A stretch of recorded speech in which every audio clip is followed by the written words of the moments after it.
부산에서 이르면 올 하반기부터 밤 12시까지 전문 의약품을 구입할 수 있는 공공심야약국이 운영됩니다. 가벼운 증상에도 비싼 응급실 진료를 받아야 하는 부담이 줄어들 것으로 예상됩니다. 민성빈 기자가 보도합니다. 저녁 7시쯤 시내 약국들은 대부분 이렇게 문을 닫았습니다. 병원 진료가 끝나는 시간에 맞춰 영업을 중단한 건데 현재 부산 시내 1,523개 약국 가운데 밤 11시까지 운영하는 약국은 8곳, 자정까지 문을 연 곳은 단 한 곳뿐입니다.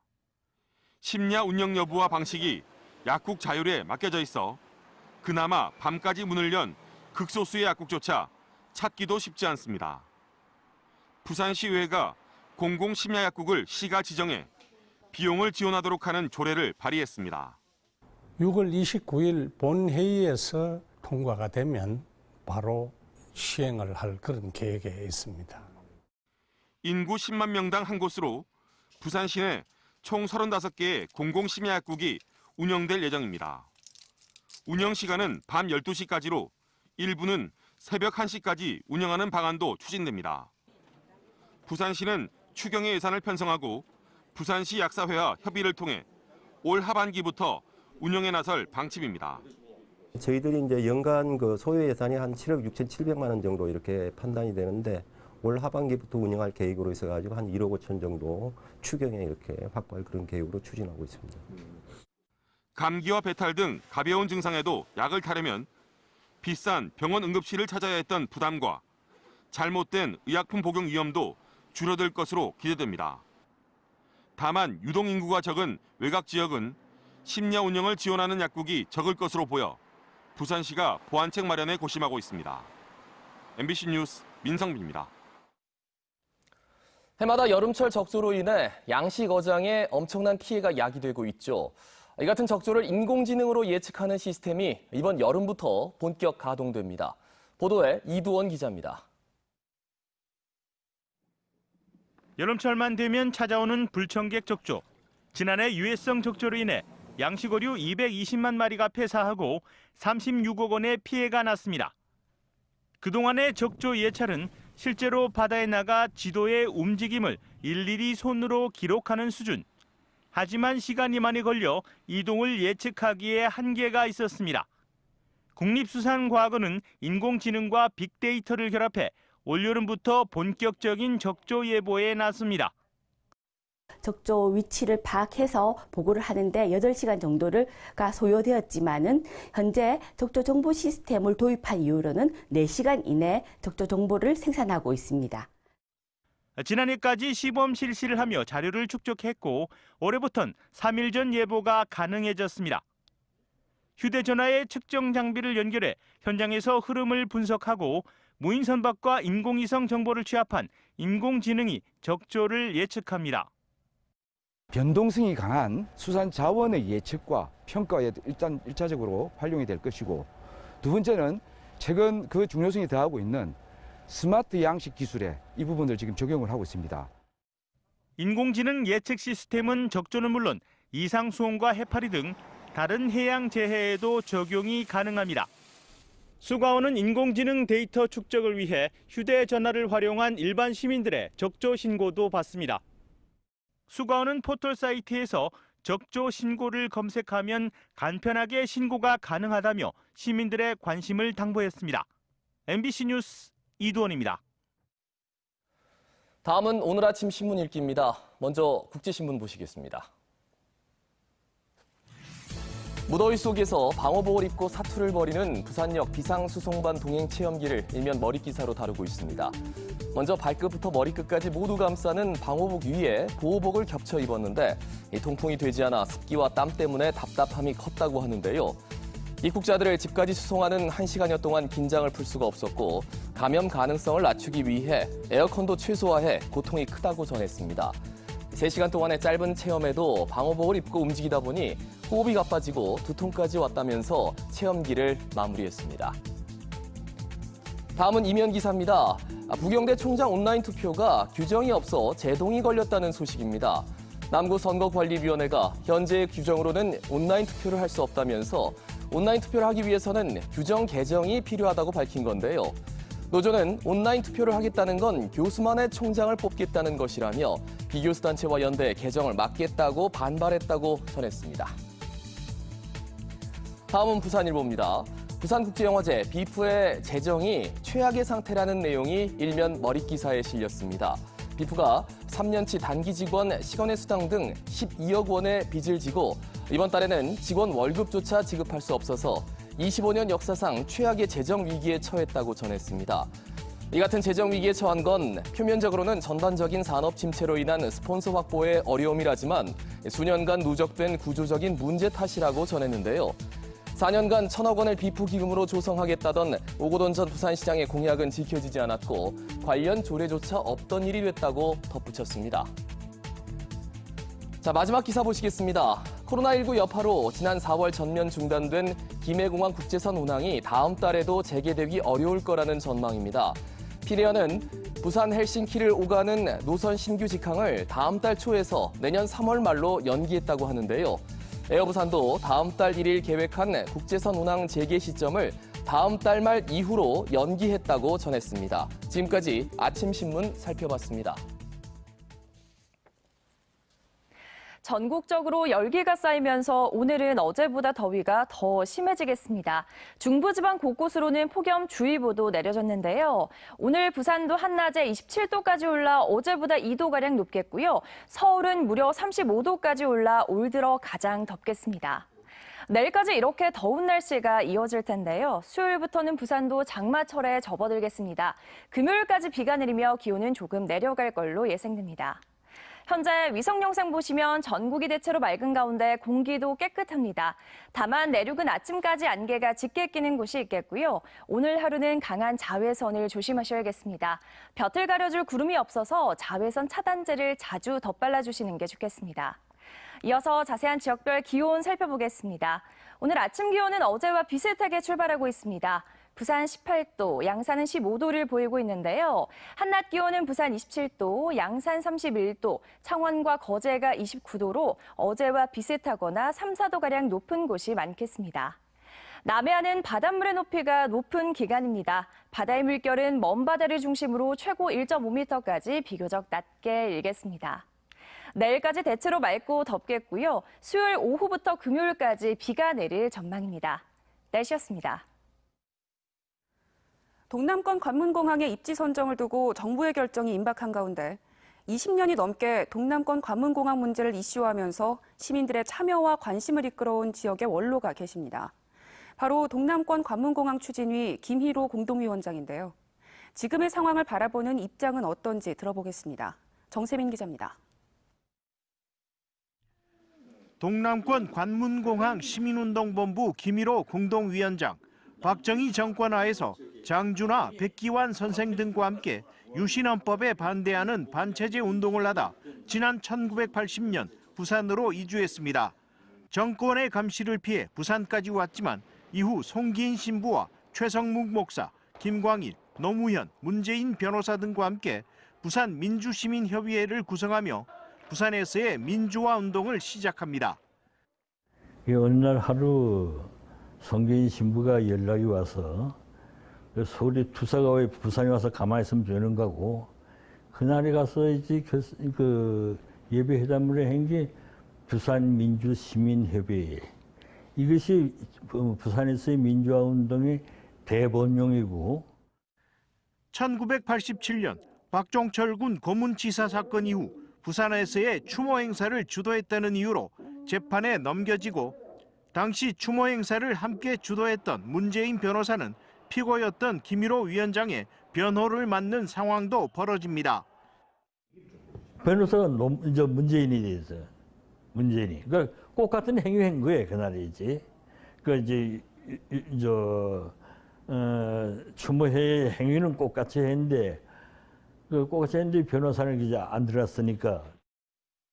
이후 세상이 바뀌면서 반체제 운동을 주도했던 김희로 위원장은 그동안 축적된 힘을 시민운동으로 방향을 전환해 부산이 안고 있는 현실적인 문제 해결에 깊이 개입합니다. 미국이 관계 부당하게 점유하고 있는 미문화원, 그다음에 엉터리 소파 협정에 의해서 강점하고 있는 하야리 아버지 유선부지를 반환을 받는 데 성공했고, 특히 자신이 주도한 시민단체 활동 가운데 유일하게 결실을 보지 못한 동남권 관문공항 문제는 마지막 숙제로 남아 있습니다. 시작한 지가 25년이 되는데 25년 동안이 지금 다시 원점에 와 있다는 얘기예요. 그러면 이제까지 정치 세력들이 선거가 있을 때마다 그걸 해준다고서는 표를 구호를 하고 그렇게 와가지고 이제까지 농락을 당했거든요. 참으로 분노할 만큼 우리는 농락을 당해간 거예요. 25년이 넘게 원점에서 답보 상태를 반복하는 원인에 대해 정부가 공항 건설에 대한 의지가 없다며 울분을 토로합니다. 하나의 안전 문제, 하나는 환경 문제, 하나는 소음 문제. 공항에서 이거 빼게 되면 뭐가 있습니까?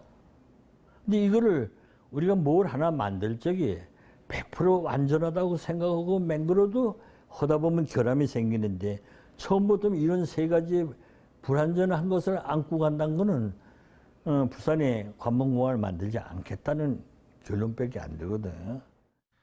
1933년생, 올해 88, 부산 지역 시민단체 활동에 시작부터 지금까지 함께 해온 노 시민운동가의 마지막 숙제이자 소망인 동남권 관문공항이 그와 시민들의 바람대로 결실을 거둘 수 있을지 주목됩니다.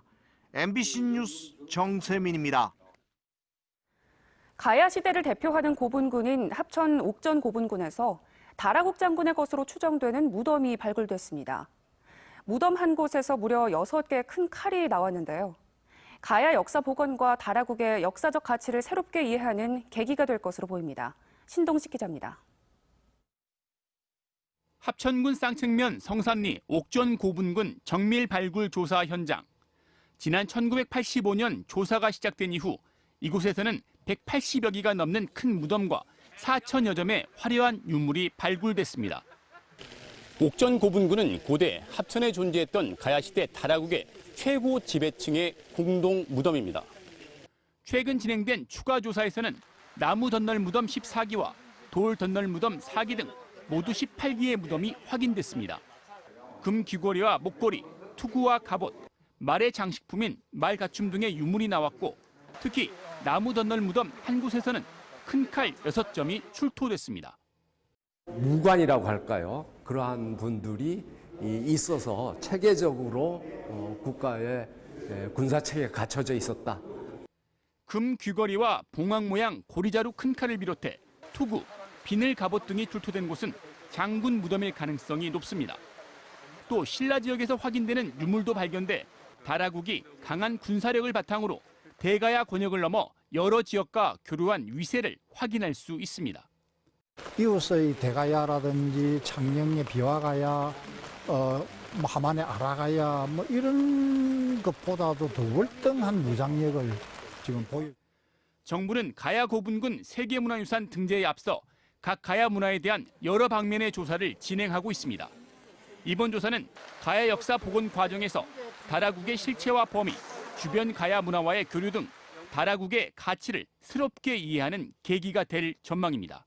MBC 뉴스 신동식입니다. 부산시가 2020년 폭염 종합대책을 발표했습니다. 부산시는 코로나19 사태를 고려해 무더위 쉼터를 축소 운영하고 대신 정자나 소규모 쌈지공원 등 야외 무더위 쉼터를 지정해 사회적 거리두기와 폭염 대응을 병행하기로 했습니다. 또 질병관리본부 온열질환 감시체계와 더불어 올해는 소방재난본부의 온열질 환자 긴급 이송 현황과 지자체 조사 결과도 함께 집계할 예정입니다. 이 밖에 야산이나 유관 확인이 어려운 대규모 비닐하우스 등지는 드론으로 온열질 환자가 없는지 관찰하기로 했습니다.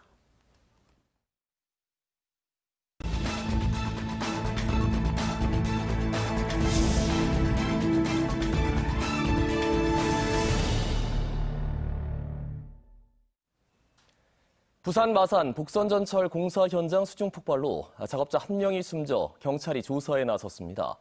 지난 20일 오후 2시쯤 사상구 삼낙동 부산 마산 복선전철 구간 낙동강 수중터널 공사 현장에서 폭발이 일어나 작업을 하던 잠수부 40대 A씨가 머리를 크게 다쳐 숨졌습니다.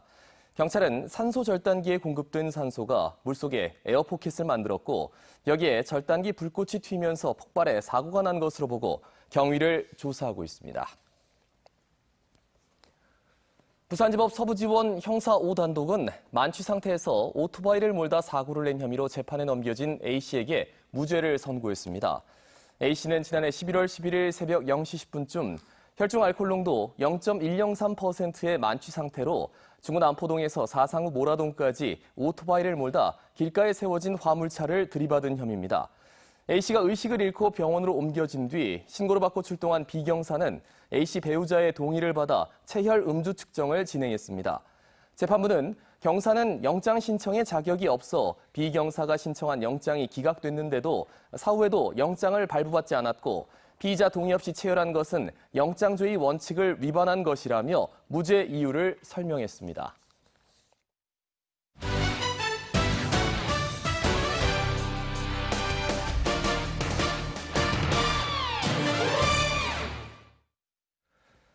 프로축구 부산 아이파크가 K리그 1 개막 8경기 만에 마침내 첫 승을 거뒀습니다. 부산 아이파크는 어제 오후 인천에서 열린 원정 경기에서 후반 김문환의 중거리 슛골에 힘입어 인천 유나이티드를 1대0으로 이겼습니다. 부산은 전반 16분 호물로의 프리킥에 이어진 권혁규의 헤딩슛이 실패하고 40분 이규성의 오른발 강슛이 골대를 비껴나가는 등 전반을 아쉽게 끝냈지만 후반 32분 측면 수비수 김문환의 오른발 중거리 슛으로 승기를 잡았습니다. 프로야구 롯데자이언츠가 어제 경기를 KT에게 내주면서 주말 3연전을 1승 2패로 마감했습니다. 롯데는 어제 수원에서 열린 경기에서 KT 강백호에게 잇따라 홈런포를 허용해 2대3으로 졌습니다. 롯데는 1회 강백호에게 투런 홈런을 맞고 6회 또다시 강백호에게 솔로포를 내주면서 0대3으로 끌려가다가 9회 초 대타 손아섭이 적시타를 때리며 2점을 따라잡는 데 그쳤습니다. 롯데는 앞서 열린 토요일 경기에서는 8대0으로 완승을 거뒀고 금요일 경기에서 전준우, 이대호의 홈런포 등으로 8점을 먼저 뽑고도 8대9로 역전패를 당했습니다. 롯데는 이로써 20승 21패를 기록해 5위 기아와 3게임 차로 벌어졌습니다. 코로나19 여파로 해외여행길이 막히면서 그동안 외면받았던 부산 양양 항공노선의 신규 취항이 잇따르고 있습니다. 항공업계에 따르면 티웨이 항공은 오는 26일부터 부산 양양 노선을 매일 3차례, 제주항공은 다음 달 17일부터 8월 31일까지 매일 한두 차례 부정기 항공편을 운영합니다. 그동안 부산 양양 구간은 수익성이 낮은 노선이었지만 코로나 확산 이후 국내 관광 명소가 새롭게 주목받으면서 탑승객 증가가 기대되고 있습니다. 부산 시티투어버스 3개 노선을 5,000원에 이용할 수 있는 할인 행사가 마련됐습니다. 부산관광공사는 오는 23일부터 다음 달 19일까지 시티투어버스 탑승 요금을 최대 10,000원까지 할인하는 이벤트를 진행한다고 밝혔습니다. 이에 따라 1인당 5,000원의 순환노선 탑승권을 살 수 있으며 해운대와 부산역을 잇는 레드라인, 해운대와 기장을 연결하는 블루라인, 부산역에서 태종대를 오가는 그린라인 등 3개 노선에서 모두 사용할 수 있습니다. 공공건축물의 민간 전문가가 참여하는 공공건축물 설계 공모가 부산에서 본격화됐습니다. 부산시는 공공건축물 건립 설계 공모를 실시해 당감동 복합국민체육센터의 당선작을 선정했으며 부산 마리나 비즈센터와 남구 생활밀착형 국민체육센터는 심사가 진행 중이라고 밝혔습니다. 이 밖에 헬스케어 빅데이터 센터와 주례 열린도서관, 부산 근현대 역사박물관 등도 설계 공모를 실시할 예정입니다. 전국적으로 열기가 쌓이면서 오늘은 어제보다 더위가 더 심해지겠습니다. 오늘 부산도 낮 기온 27도까지 올라 어제보다 2도가량 높겠고요. 서울은 무려 35도까지 올라 올 들어 가장 덥겠습니다. 현재 위성 영상 보시면 전국이 대체로 맑은 가운데 공기도 깨끗합니다. 다만 내륙은 아침까지 안개가 짙게 끼는 곳이 있겠고요. 오늘 하루는 강한 자외선을 조심하셔야겠습니다. 볕을 가려줄 구름이 없어서 자외선 차단제를 자주 덧발라주시는 게 좋겠습니다. 내일은 오늘만큼 더운 날씨가 이어질 텐데요. 수요일부터는 부산도 장마철에 접어들겠습니다. 금요일까지 비가 내리며 기온은 조금 내려갈 걸로 예상됩니다. 날씨였습니다.